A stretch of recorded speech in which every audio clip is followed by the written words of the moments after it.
सासुना घोड़ावा मोटी कीटा की सासू के जगावली उठा हो सासुना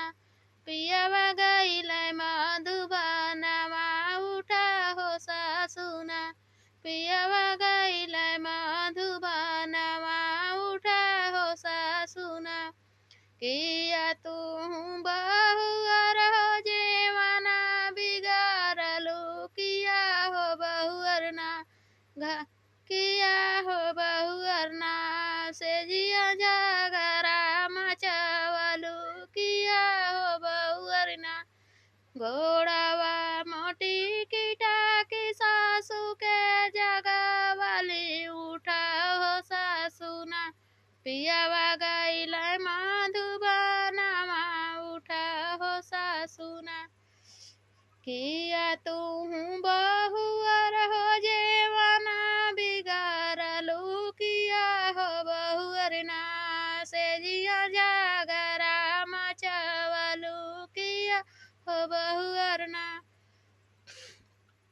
दलिया परोसता कपारे कचिटवा कियो ही गुणवाना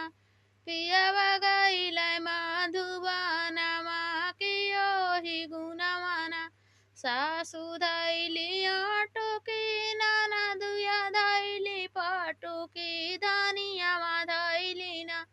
हमारे घोड़े का लगा मिया धनियावा धैली ना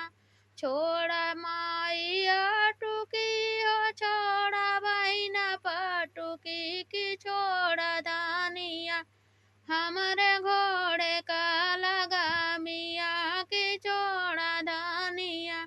माई लाई बचुनारी बहिनिया लाई पियरी की तुह के लाई बना धाना मंगिया कैसे नूरावा की तुह के लाई बना माई धैली अटुकी बहिनिया धैली पटुकी धनियावा धैली ना हमारे घोड़े का लगा मिया धनियावा धैली ना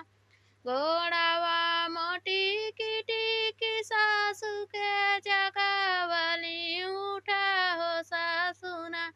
पियावा गईले मधुबनमा उठा हो सासुना कि